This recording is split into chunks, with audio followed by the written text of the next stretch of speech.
रहीम अस्सलाम वालेकुम वरहमतुल्लाहि वबरकातुहू। आप लोगों को खुशामदीद।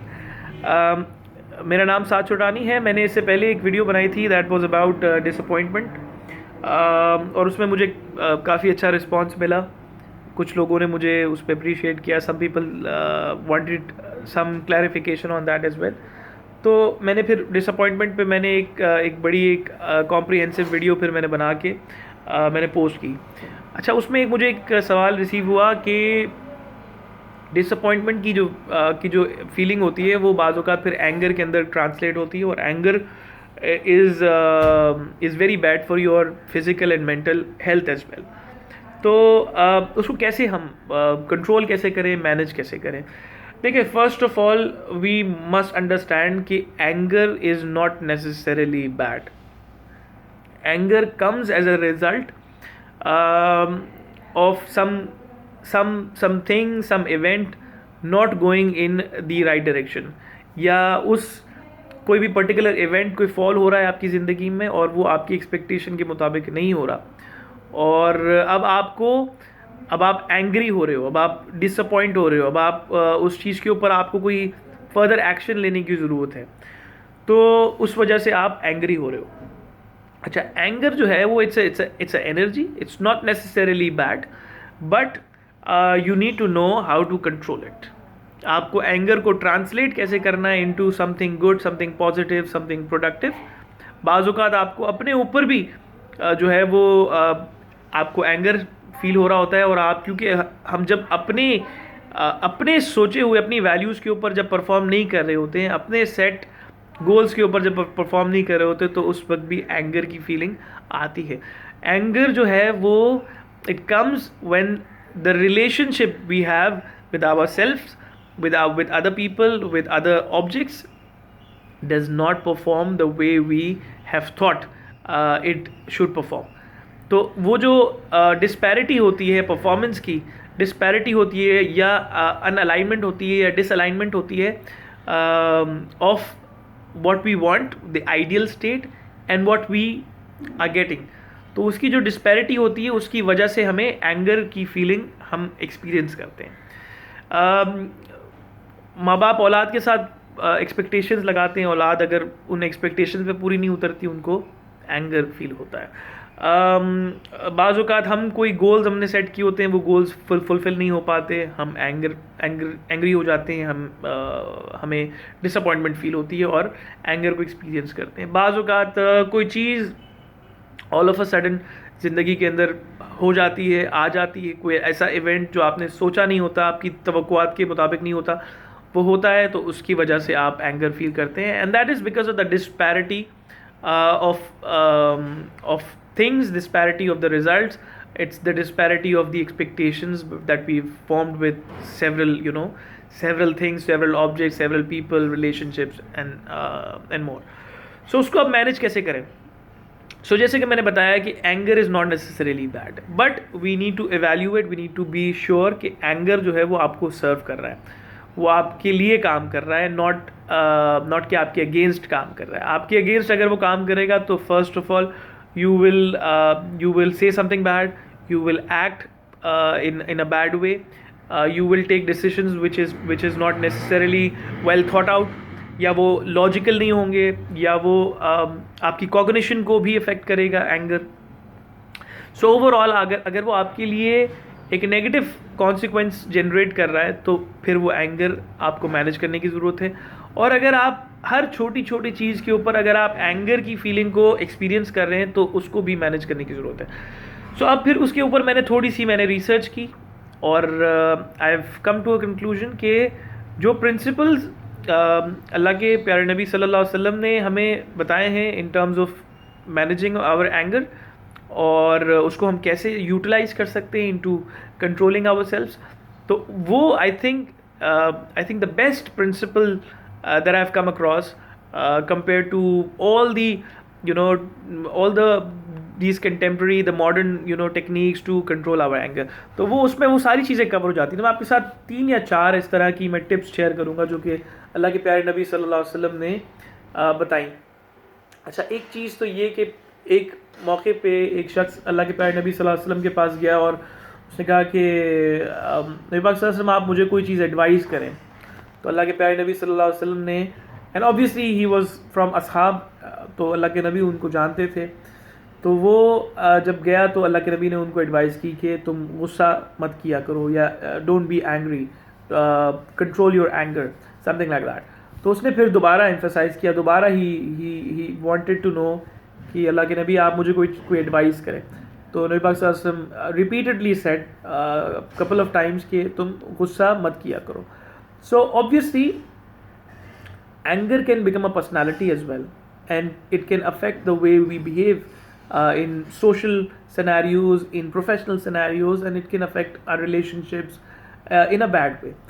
तो again you need to control your anger. अगर आपको पता है, तो obviously first of all you need to be aware of that you are angry, and you need to know कि आप इस particular scenario के अंदर you have this proneness to become angry. अच्छा, अब उसको मैनेज कैसे करना है? तो अल्लाह के प्यारे नबी सल्लल्लाहु अलैहि वसल्लम ने जहाँ पर प्रॉब्लम के बारे में बताया, वहाँ पर सॉल्यूशंस भी बता दिए हैं। तो एक तो नंबर वन, जो first and I think the best solution when ever you feeling the anger, it is that you should remain silent. आप उस वक़्त खामोश हो जाएं, आप उस वक़्त साइलेंट हो जाएं, आप उस वक़्त बोलें नहीं, आप उस वक़्त बिल्कुल काम हो जाएं।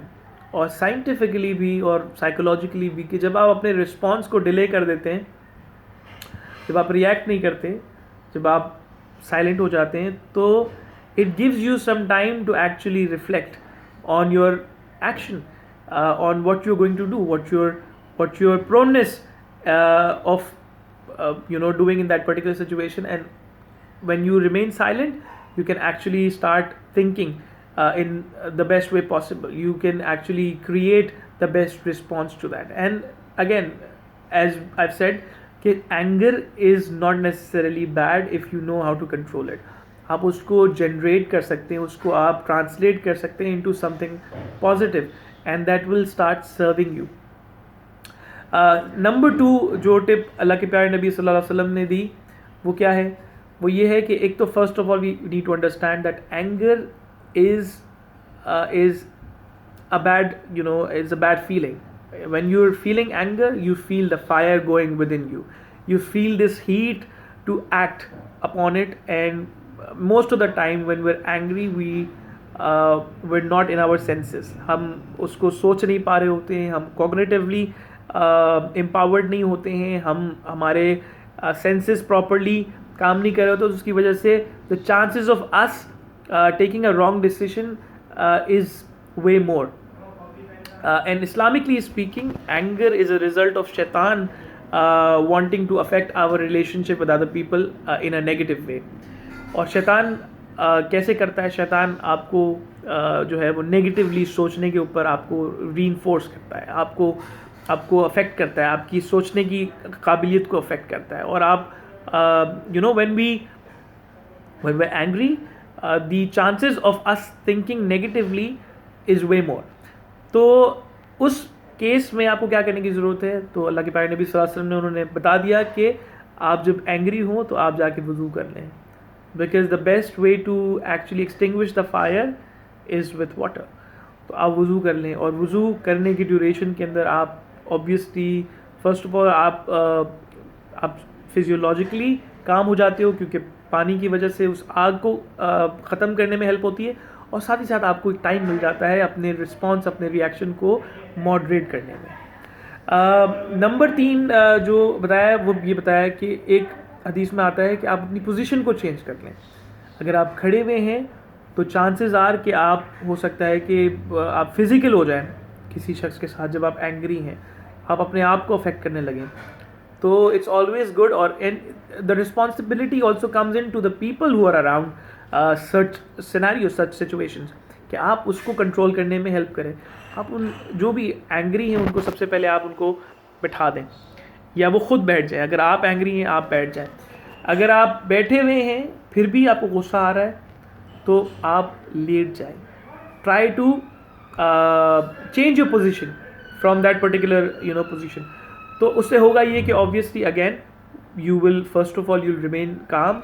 आपकी पोजीशन जब चेंज होगी तो आपकी फिजियोलॉजिकल स्टेट चेंज हो जाएगी, and then you will start thinking differently, और आप अपने रिस्पॉन्स या अपने जो आपका रिएक्शन है उसको फॉर्म करने में आप थोड़ा सा डिले करोगे, तो chances are that you will produce a better and a well thought out response of that anger.